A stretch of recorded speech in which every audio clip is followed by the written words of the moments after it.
Bonjour et bienvenue sur Profession Spectacle. On continue sur les heures d'équivalence qui permettent notamment au cinéma de tenir compte des périodes d'inaction ou de temps mort dans la durée de travail. Josette est morte! Vive Josette! C'est-à-dire? Bah oui, je suis l'équivalent de Josette! C'est l'instant pro du jour.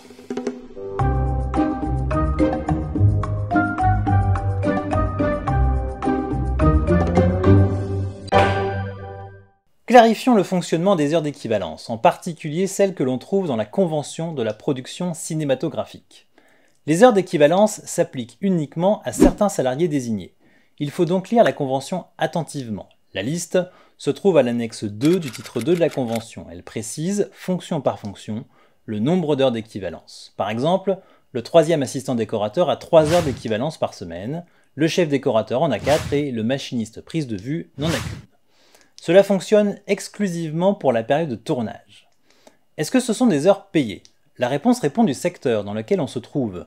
Auparavant, le Code du travail précisait que les périodes d'équivalence sont rémunérées conformément aux usages ou aux conventions ou accords collectifs de travail, ce qui laissait supposer qu'il fallait une rémunération.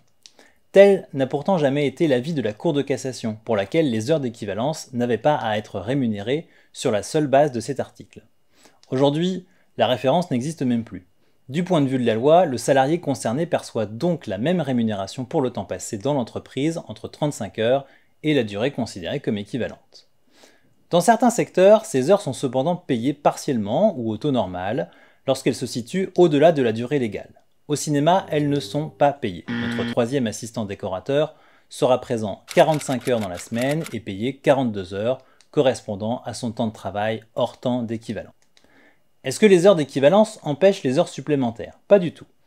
Pour être clair, quittons un instant le milieu du cinéma où les salaires minima sont garantis sur la base de 39 heures, 35 heures au salaire horaire de base, plus 4 heures majorées à 25%, ce qui complique la démonstration. Prenons un salarié lambda, soumis aux 35 heures légales et qui serait présent 38 heures car il aurait 3 heures d'équivalence. S'il est présent 40 heures, il lui sera compté 2 heures supplémentaires. Heures d'équivalence et heures supplémentaires sont donc compatibles, mais pas les heures complémentaires, puisque le système ne fonctionne pas pour les temps partiels. Est-ce que les heures d'équivalence comptent pour le régime d'intermittence? Non. Notre troisième assistant décorateur est payé 42 heures, il cotise 42 heures et déclare 42 heures à Pôle emploi. Enfin, peut-on renoncer aux heures d'équivalence et appliquer la durée légale? On pourrait imaginer un film tourné uniquement avec des enfants, ou alors il y a des enfants dans toutes les scènes. Or, les enfants ont des durées d'emploi plus courtes que celles des adultes. Un producteur pourrait être tenté de se dire qu'il n'applique pas le système d'équivalence, mais seulement les 39 heures minimum, puisqu'il n'aura pas ses comédiens pendant même 39 heures.